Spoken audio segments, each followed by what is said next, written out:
And today is when Texas Rangers pitchers and catchers report for spring training. So we ask, what are the main focuses in spring training? I can go down a list. We can take turns. Whatever best suits you, Corey Majors. In focus is one of my favorites. Out of focus, not so much. Okay. I don't know. You didn't expect that, did you? I did not. That's with cameras, Kevin. Expect Camera that. work. Yeah. So the full squad, by the way, in case you were curious, starts spring training workouts on Sunday for the Rangers. What a day. And then we'll be there in starting lineup Sunday is what they call 3 weeks. Yeah, their first game is in 10 days. Dude, that's really exciting. And we're going to be there for some really cool games, too. Yes. When we're doing spring training. I think, are they playing Brazil? Yes, there's a World Baseball Classic exhibition game. Yeah, so that's going to be a lot of fun. And we'll deliver all the best Rangers content that you could possibly find from spring training, because that's what we do here at 105.3 The Fan, home of the Rangers. Kevin, I would like you to go through the list, because I want some more examples of focus, since I clearly did not get that one correct. You did not, but you could probably guess. Give me a prediction. Forward focus. Of what Chris Young says is the goal going into spring training. Give me a guess. I mean, obviously the World Series is the ultimate goal, but we got to get these guys to play to their best capability, and it starts here. It starts with getting the basics, the foundation of this team built, and then working our way from there. Okay, you have some elements of that correct. He said, I want to see hunger. I want to see the intensity of the work, Jock Peterson, the collective drive with great teams day in and day out. It's palpable. You can feel it. There's a common purpose that is both spoken and unspoken in the winning environments I've been around. Everybody knows their roles and knows they have a job to do. And so that first part was, I want to see the hunger, really fits in with the idea that we've talked about, as Chris Young has continually said, we have got to get better from within. Sounds like they're not going to feed the players. That's a smart thing. I don't know if it was hungry. A literal hunger. Okay. I do not believe that is the case. You know, every time we peek around that corner, they're eating breakfast. So I wonder if he's taking breakfast away. Again, I do not believe, my interpretation, that is not a literal hunger. I do agree with him. And, you know, it comes to the butt pat thing. It comes to those moments of, you did something good. I'm your teammate that's supporting you. Let's do more of those things good. Right. Let's do more good things together. And then that part of, am I an individual player making $14 million and sitting at the end of the bench and being like, good job? Or am I actively involved in this and helping my teammates get better? If they're not there, how do I do that? How do we all become part of this? So, Kevin, for me, I'm with him. That hunger, Jock Peterson's a great example, right? What did we see last year when we were at spring training with Jock Peterson? He was D'ing around. Yeah. I'm not kidding. I'm not trying to be negative. He was. When we're watching everything, you could back me up on this. Yep. He was D'ing around. Which is fine if you're torching 45 bombs and hit, OPS and around 950. Everybody's like, all right, that's perfectly okay. But when nobody's hitting and you're one of the key factors, then there needs to be a different approach to things, and I hope that's going to be better this year. I think he's talking directly to that, because I think Jock Peterson, I think some of the teammate players like him. They generally like him, and they will follow if he's a successful leader. Now, I'm going to start with, I know a lot of people probably think we're going to start at second base. I'm going to start with the outfield makeup. All right. Ideally, it's right to left, Nimmo, Carter, Langford, right? Yep. Okay. What do you think is the likelihood that is what we see and for how many games? Because of a couple of different things. Look, Nimmo, I think he'll be just fine in right field. Wyatt Langford, he has shown that he can play center. He fits just fine in left field as well, and he's on the way up in the baseball world. But for Evan Carter, health is a thing, but also can he hit left-handed pitchers? So how likely do you think it is that you'll get that combination of things and be able to consistently see Evan Carter in center field? How big of a deal is that to Skip?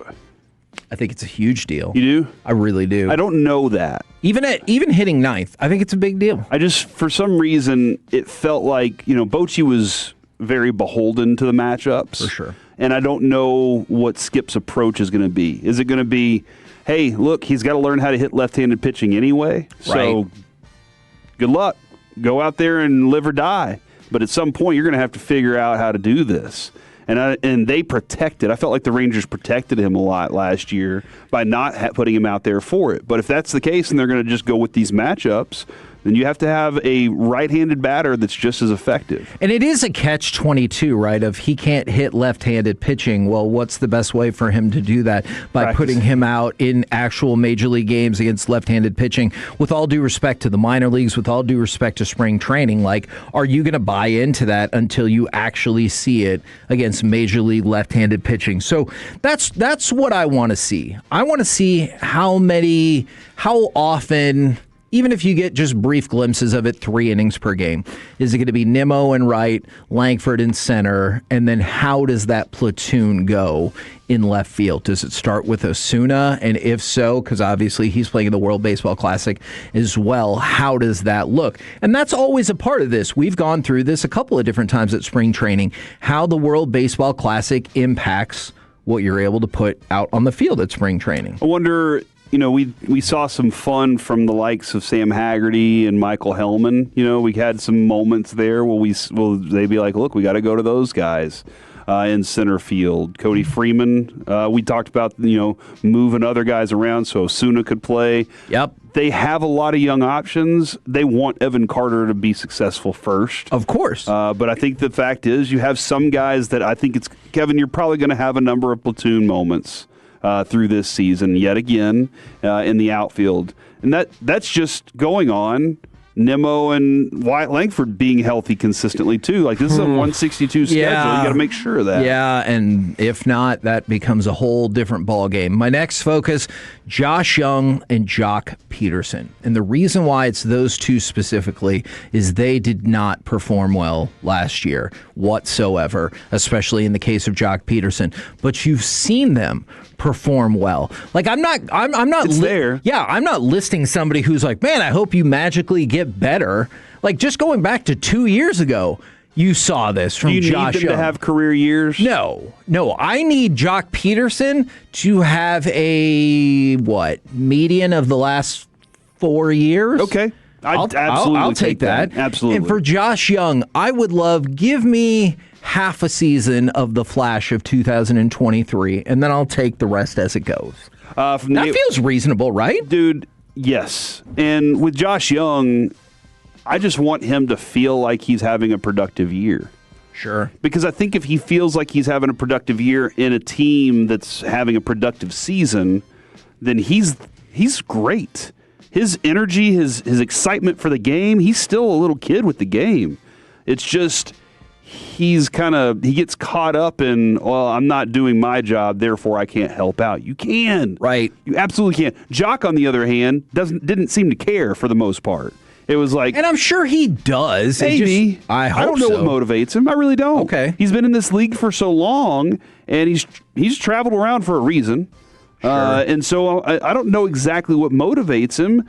And a lot of times it does feel like failure motivates some people. You fail, you get back out.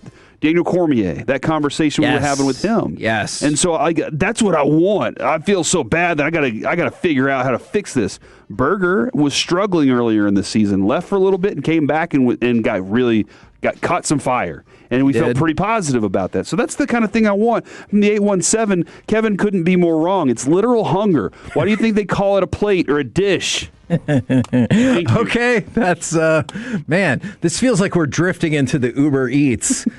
Sports is just for baseball food is category. Food. Yeah, all right. Well, okay. I legitimately laughed out loud when he said the Pro Football Hall of Famer is a juicer. I laughed out loud when that happened. All right. Do you want to talk second base or closer? And do you think you'll get an answer to either? When? Once spring training's over. No. Going into the regular season. Yeah, going into regular season for second base. Let's talk second base. All right. I think Josh Smith will be your most of the game's starters. Okay. He has to prove to all of baseball that he can complete a full season and not lose steam. That's the only thing. Kevin, I think one of the things that I kept telling you last year is I love Josh Smith. Sure. It's just that none of the coaches that he has played for so far have loved him enough to replace whoever it is. Simeon being gone is a perfect opportunity for him to have a place consistently, be there, and show that he can do those things over and over and over. So I think Josh Smith will come out of it as the starter. You'll probably have a rotation of other guys, Duran, Cody Freeman. Like, there's options there as well. But I want him to be healthy because that dude's a player.